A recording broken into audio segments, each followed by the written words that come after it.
Hello, my name is Latifa Al Mektoum. I was born on December 5, 1985.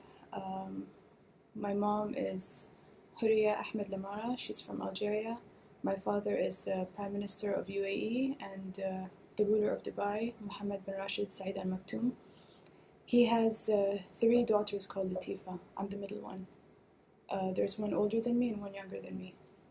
And he has two daughters called Maryam also. I have 30 brothers and sisters total.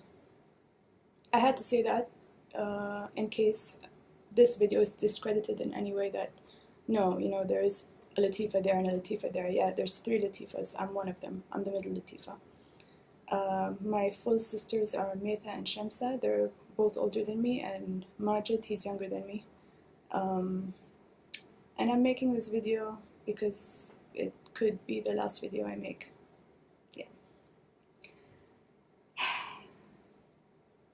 Pretty soon I'm going to be leaving somehow, and I'm not so sure of the outcome, but I'm 99% positive it will work. And if it doesn't, then this video can help me, because all my father cares about is his reputation. He will kill people to protect his own reputation. He only cares about himself and his ego. So this video could save my life. And if you are watching this video, it's not such a good thing. Either I'm dead or I'm in a very, very, very bad situation. So where do I begin? In 2000, my sister Shamsa, while she was on holiday in England, she was 18 years old, going on 19, she ran away. And in the 2 months that she was free, we were in contact, and I was still in Dubai with my mom and my other sister, whereas she had traveled with her stepmom and all of them. So while she escaped because she didn't have much freedom in Dubai. She didn't have freedom to do the things that, anybody in a civilized world would take for granted, like driving a car or traveling or, just making choices for your own future. Freedom of choice is not something that, we have. So when you have it, you take it for granted. And if you don't have it, it's very, very special. So yeah, she ran away, and the whole time she was communicating with me. I was 14 years old at that time. And yeah, Shamsa was... I saw her almost as a mother figure. Yeah, she was my big sister. She was like a mother also to me, because she really cared about me. I would speak to her every single day. So yeah, when she left, it was a little bit hard. But I was happy for her, but at the same time I was worried about her. And what she did was, she also contacted one of her friends in Dubai, whose name is Layla Harib. And she kept calling Layla. And what my father has done is he went to Layla's house and he tried to bribe her with a Rolex, and he said, we need to tap your phone to track Shamsa to see where she is. So that's what they did, and Layla told Shamsa, she told her, my phone is bugged, they're trying to find you, be careful. And Shamsa told me that, and I told her, stop calling Layla, because if you call her, they're going to find you. I think she was very lonely in the UK by herself. She had nobody else to talk to, so she talked to us and she kept talking to Layla. So yeah, after 2 months, they found her. Basically, she was on the streets, and a bunch of guys in a car just drove up. They found her, they grabbed her, kicking and screaming, threw her in the car. And she was driven somewhere by helicopter. She was driven to a helicopter somehow, ended up in France, and from France she came to Dubai. She was drugged on the plane. It was a private jet, so nobody was checking anything. She was drugged, brought back to Dubai, and basically put in this building. The building is called khayma, which means tent in Arabic, but it's not a tent, it's just called a tent. And it's in Zabil Palace, the property of my stepmom, Hind. And she was kept there and locked there.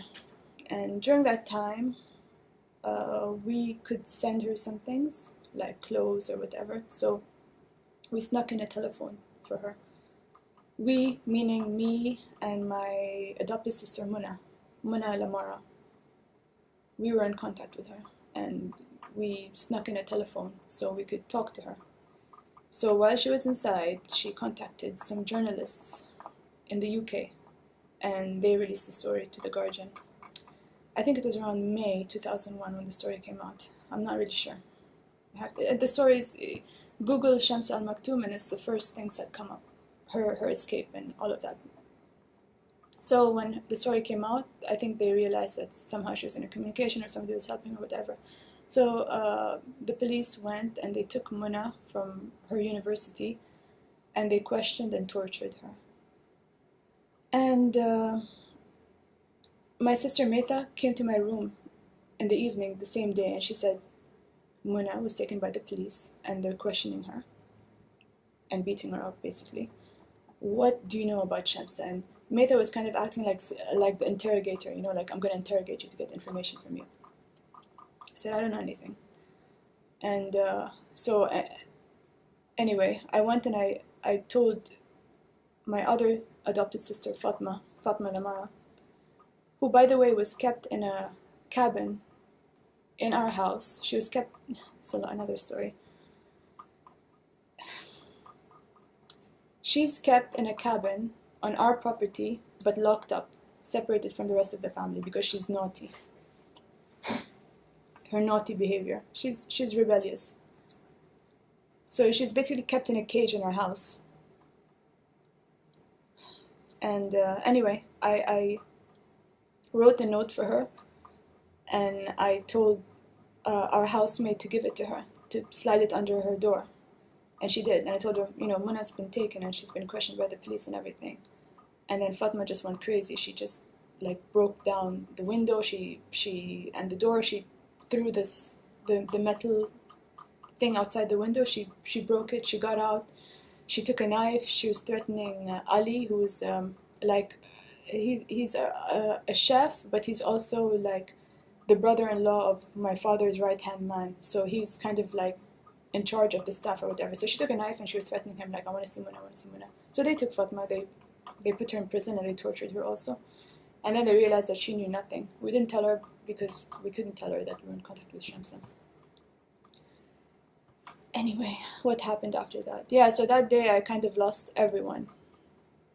All my friends, all my sisters, everything. I lost everyone that day. It was a very hard day for me.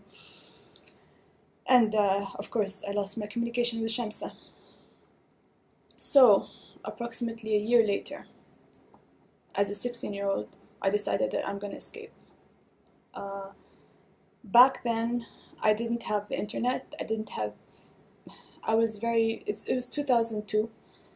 Internet existed, but I didn't have it. They wouldn't allow me to have internet. I didn't have internet, I didn't have phone. The only phone I had was given to me by my friend.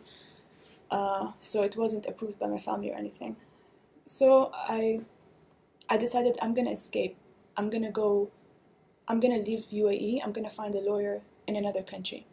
Like, I'm gonna go to Oman. I'm gonna just go there and I'm gonna find a lawyer or something, and I'm gonna help Shamsa. And the worst case scenario, if they catch me, they're gonna put me with her. I'm gonna be in prison with her, so at least I can see her and I'm happy, and she knows that she has somebody with her and she's not gonna do anything crazy. She's not gonna hurt herself. She has her sister with her, so she's not gonna do anything, you know? So I was thinking either I get her help or I get put in prison with her. So in 2002 I escaped. And they caught me at the border. And yeah, like I was very, very naive. I thought you could just go. I thought you can just, there's like a border and then there's like sand or what. I didn't realize what the border looks like. I've never been to a border in my life. I didn't have the internet to research it. I didn't have anyone to talk to give me advice. I was totally by myself. I had no one. Nobody even knew what, like, I mean, my friends around me in school, like, they didn't know what I was going through. I couldn't talk to anybody about it. So, yeah. And I wasn't allowed out.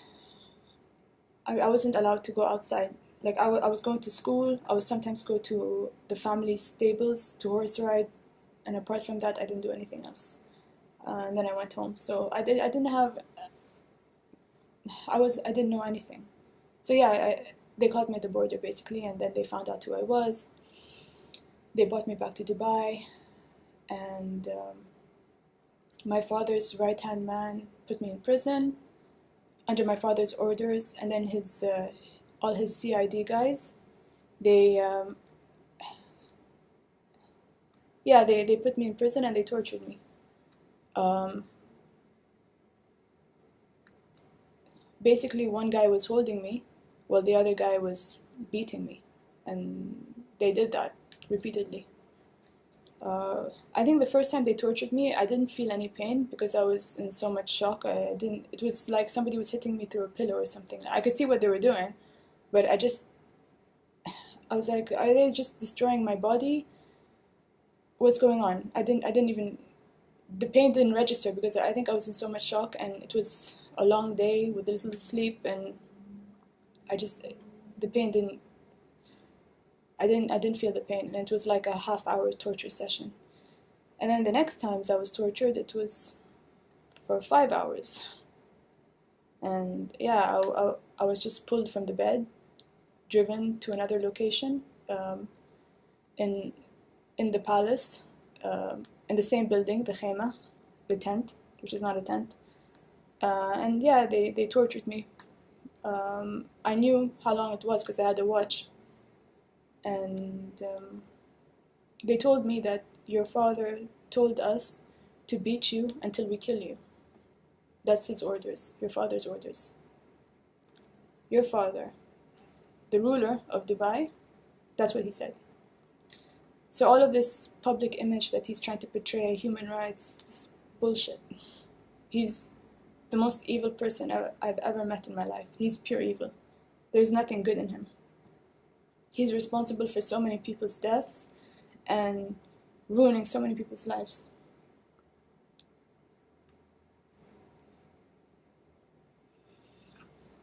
He doesn't care about anyone. He only cares about his image, his reputation, and he will gladly kill somebody, but he doesn't do it himself. He doesn't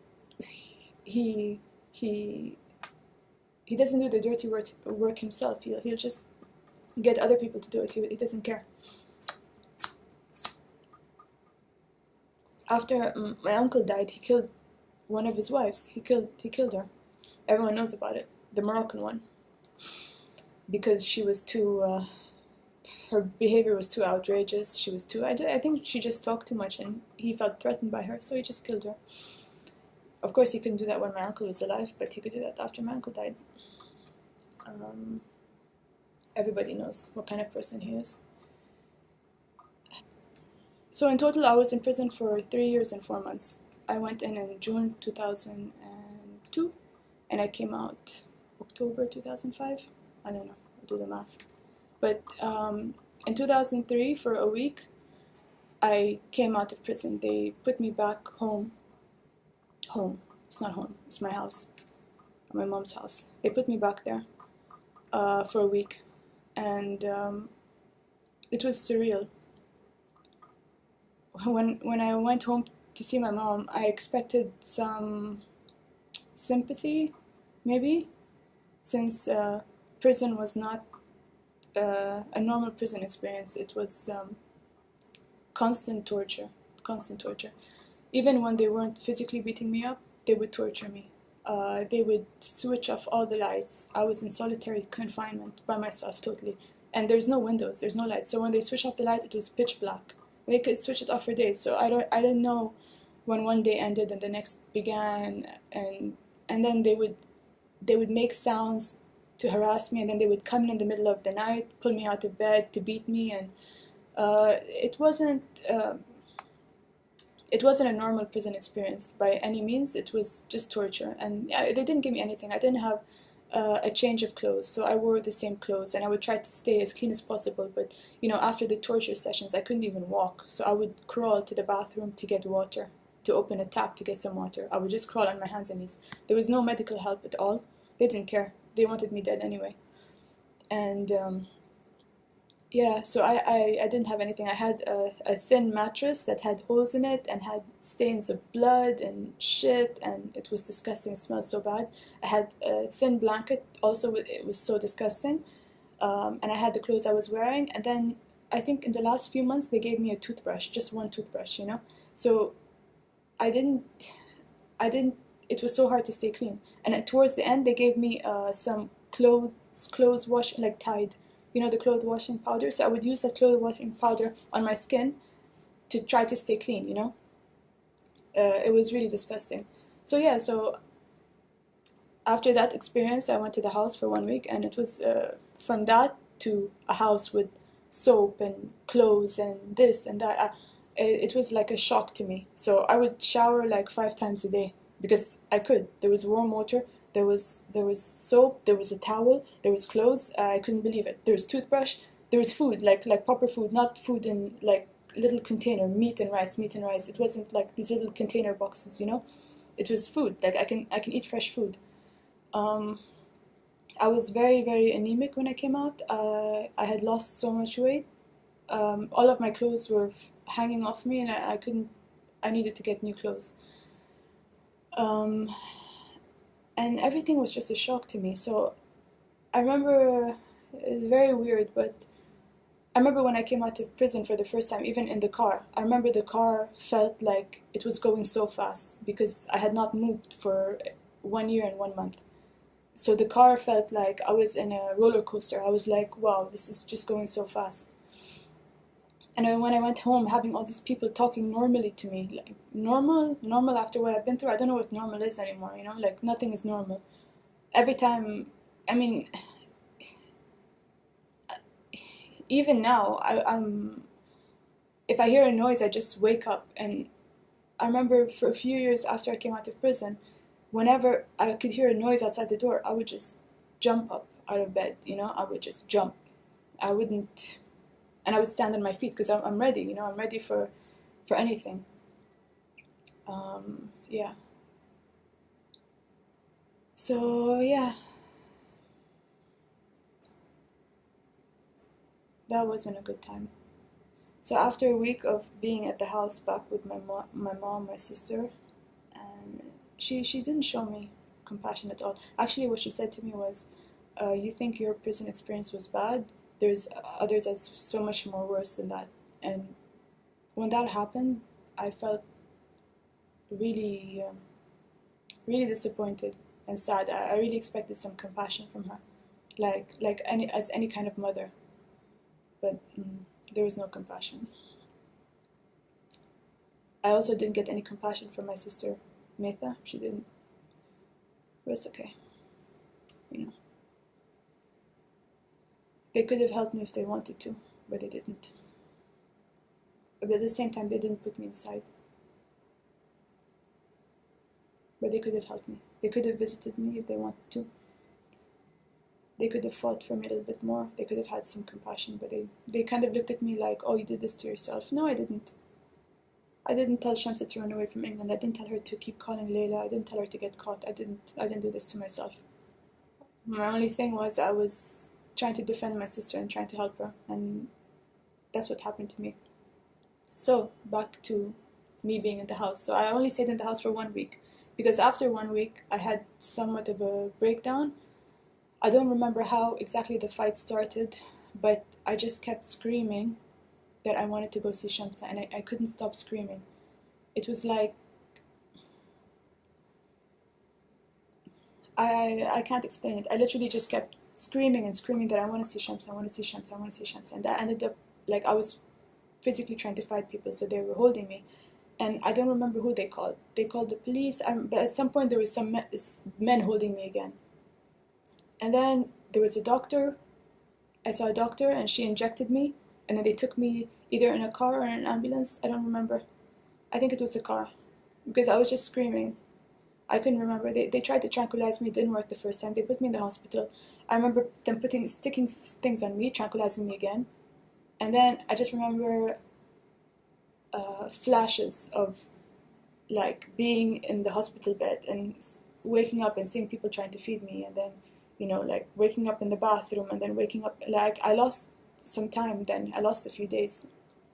I had no voice because I lost all my voice from all the screaming. So yeah, and then it took me a while to, I don't know how much they tranquilized me or what they gave me, but I lost some days. And then yeah, then I spent 1 week in the hospital,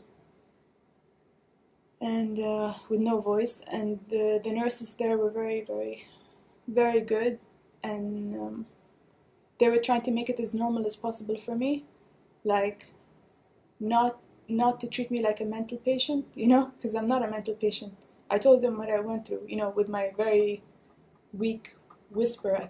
I could talk to them and tell them like what happened to me, and they were really good, and they tried to make me feel normal. And anyway, so after 1 week in the house and then 1 week in the hospital, they put me back in prison again. So in total, I spent 3 years and 4 months in prison, and I didn't know how long I'd be in there for.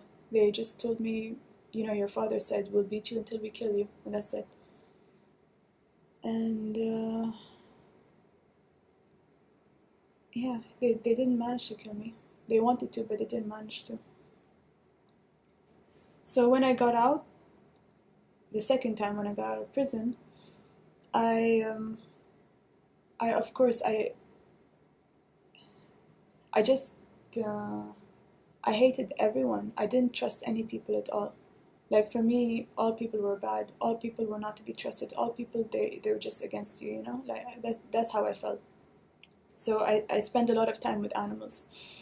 With the horses, with the dogs, with cats, with birds, with just different kinds of animals. I would spend my days with animals, and then I would go to my room and watch movies or something, but I wouldn't interact with people. I didn't have anyone I trusted. And then yeah, so it took me, I don't know how many years coming out of prison to fully recover from that experience. I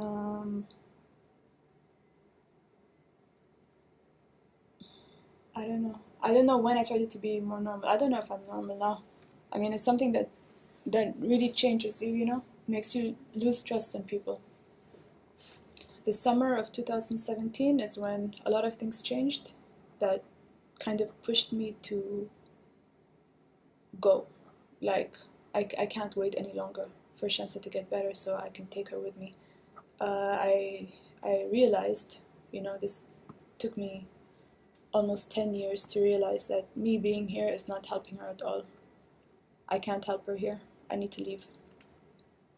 And that's the only way I can help her. That's the only way I can help myself. I can help her. I can help a lot of people, is to leave. Being here, I cannot help her at all. So, and also in 2017, I lost a good friend in the summer, and it made me see how life is so short. You know, there's no guarantees. Just there's no reason to keep waiting for somebody to make a change or somebody to be ready. There's no reason to keep waiting. Just go. You know, just make the big step. Go. Shamsa will be fine without you, and once you're gone, you can help her. So I need to make this video in case I don't make it. It's not gonna be in vain. Somebody will have some footage. I have to remember to say everything, because this could be the last video I made. I don't know what else to say. I don't know what else to say. They will for sure try to discredit this video and say it's a lie or it's an actress or something, for sure. I don't know what else to say about me.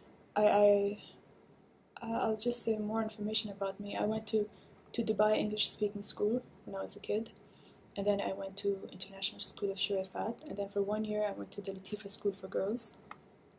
And then yeah, when I got out of prison, I was horse riding in Zabil stables, and then I was scuba diving in Fujairah, and then I started skydiving with Skydive Dubai. So there's a lot of people who can, who know me. They know my face, they know how I talk, they know me. So even if they try to discredit me, I hope some of my friends along the way will say, I know Latifa, and that's really her, and you know. Anyway, I look like my sister Metha. I look like my brother Majid, and they're both famous figures, so even if they try to discredit me, I look like my siblings. So, and I've also given copies of my passport and my certificates and all of that stuff, which, by the way, I don't have possession of my passport. They won't give me my passport. My UAE passport is never in my possession. I just got a photocopy of it when I did my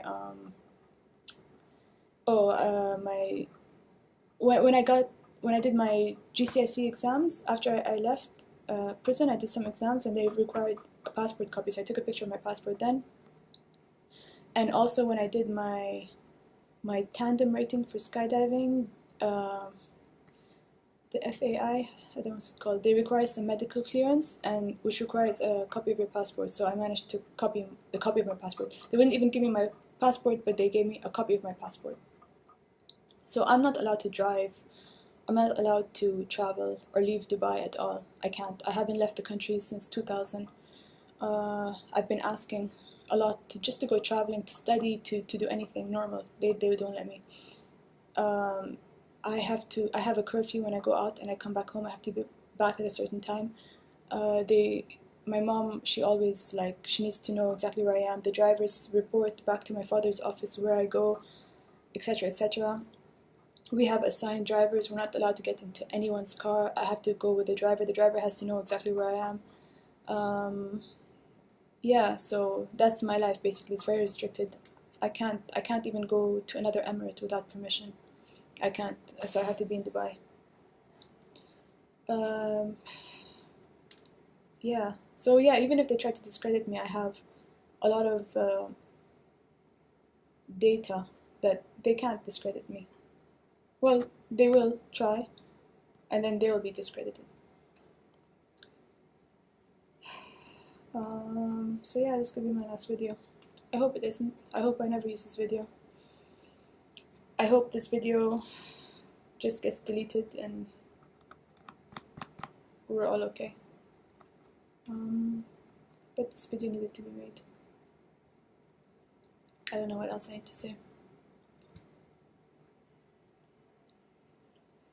So what I'm hoping for after I leave is that I get my passport and I have freedom of choice in my life, and I can help Shamsa from wherever I am. I can say, give her her passport, let her travel, let her see me. And I think that's the only way to help anyone, including myself. I don't know what else to say. I can talk about a lot of things that I've seen in my life. When I was 6 months old, my father's sister wanted me, so she took me away from my mom. So I lived for the first 10 years of my life in the palace, believing that my aunt was in fact my mother. And I would visit my real mother maybe once a year. I would never sleep there. I would just spend the day and go to the palace at night. And when my younger brother was 3 months old, my mom also gave him, well, that one was more voluntary because she didn't want me to be alone, so she gave my brother to me so that we're both together. So yeah, for the first 10 years of my life I was living a lie. Then I discovered who I was, and then I went to live with my mom, and I was fighting to go live with my mom. And Shamsa was fighting for us to go live with her. So I always saw Shamsa as this person who rescued me. So I was trying really hard to rescue her. But so far I haven't been successful. I don't know what else they'll probably do. They'll probably tell Shamsa to make some video talking about how I'm a liar, or try to discredit me or something like that. For sure they will try to do that. Knowing them. Of course she will. She has no freedom. she can't do anything, you know. She's right now she has a psychiatrist with her, and she's surrounded by nurses. They're in her room when she sleeps. They take notes of when she wakes up, when she sleeps, when she eats, what she says, the conversation she says. They watch her take her pills. They make sure that she takes all of her pills. These drugs to control her mind. I don't know what they are. And so her life is totally controlled. Oh yeah, and in the summer also, what happened, which I should have said, is um, Shamsa was discovered with a few mobile phones. So my mom and my other sister, they got paranoid that she was gonna try to contact the journalist in England again to talk to them about her situation or whatever. Try to tarnish my father's reputation, basically. They were scared of that. So that's when her situation got more controlled. That's when the psychiatrist was brought in to stay with her full time. She was already dealing with psychiatrists, but never somebody who was staying with her like as much as she is now. And full-time nurses with her all the time. Basically like walking around with a cage following her, you know? So she has no freedom. So basically, yeah, I think what they will do is they will try to use her to discredit me. That would be amazing. Because yeah, they will try to use her to discredit me. They will never be able to get me to discredit myself because, you know, they're not gonna take me back alive. So that's not gonna happen. I don't know what else to say. I mean, this has been like a crazy, almost 2 decades already since 2000 it started. We're in 2018 now. It's been really crazy. A lot of people's lives have been hurt. A lot of people tortured. A lot of people lost their lives. A lot of things happened. You know, he covers up a lot of murders. He doesn't care. My father. He's the worst criminal you can ever imagine in your life. And he has this image of so modern and all this bullshit. I have 30 brothers and sisters. He only puts the pictures and he has this public image like he's a family man. That's all bullshit. He doesn't. It's just PR. He has a son in Lebanon that he never sees. He met him maybe once or twice and he gave him a handshake, you know, when his son came to Dubai. He's neglected, and so many of his kids. He's not a father. He's really disgusting. Really disgusting human being.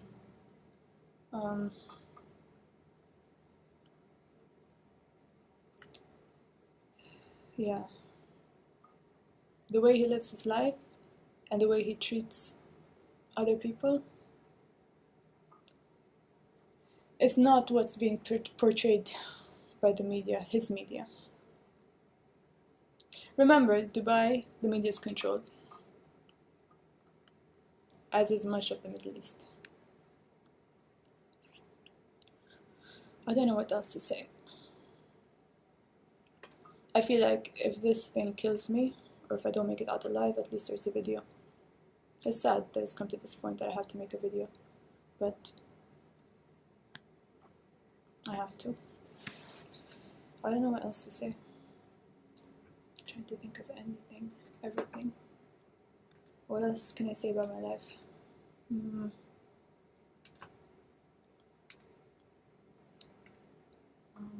don't know what else to say. I really hope I don't need this video. And I'm feeling I won't need it. I'm feeling positive about the future. I'm feeling like it's the start of an adventure. It's the start of me claiming my life, my freedom of choice. I don't expect it to be easy. Nothing's easy, but I expect it to be the start of a new chapter in my life, and one where I have some voice, where I don't have to be silenced, and I can talk about myself, I can talk about Shamsa, I can talk about what happened with us, Um, yeah, I'm really looking forward to that. Yeah, I don't know. I don't know how I'll feel just waking up in the morning and thinking, I can do whatever I want today. I can go wherever I want. I have all the choices in the world like anyone does. That'll be such a new, different feeling. That'll be amazing. I'm really looking forward to that. There's only so much you can do when you're trapped in a country and trapped by all these restrictions. There's only so much a human being can do. I'm looking forward to that, and I'm looking forward to Shamsa having a better life. I'm looking forward to a lot of things.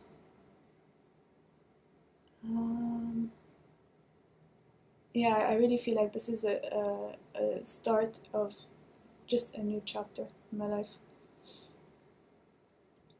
I have no reason to stay in Dubai at all. I have no reason to come back here. I have people I love, but they can come see me. You know, the people in my family who I care about, my friends, they can come see me wherever I am. And that's also hard because I don't know where I'm gonna be after this. I don't know where I'm gonna be based. I don't know where I can live. I don't know anything. I don't know where I'm going. I really don't know. I know where I'm stopping. I know where I have to be for a while, but I don't know where I'll end up. Which is kind of nice also. I have all the options then, hopefully. Yeah. Did I forget to say anything? What do I talk about? Do I talk about all the murders? Do I talk about all the abuse I've seen? Do I talk about what? I don't know what to talk about. Because that would be a very, very long story.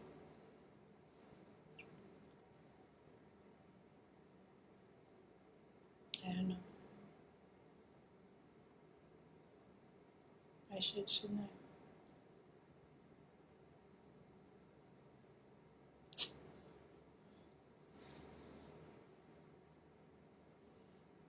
He's responsible for a lot of deaths.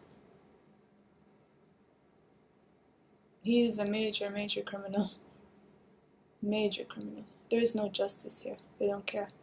Especially if you're a female, your life is so disposable. They don't care.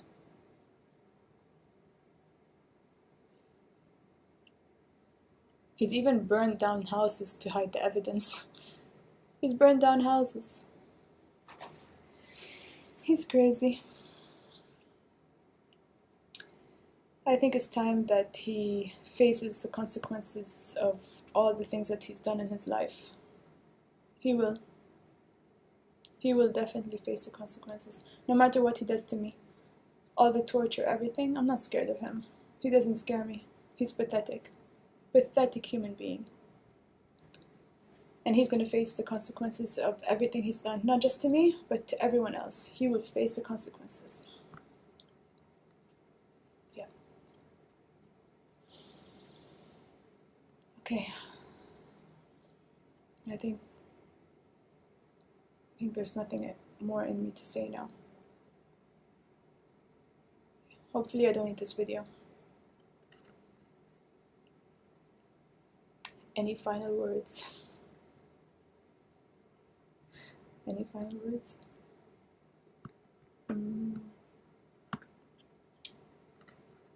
Thank you to all my friends and to the people who really care about me, and to the family members who do care about me. You know who you are. Not all of you care about me, but some of you do. Thank you to those people. And if I don't make it out, I really hope that some positive change will happen from all of this.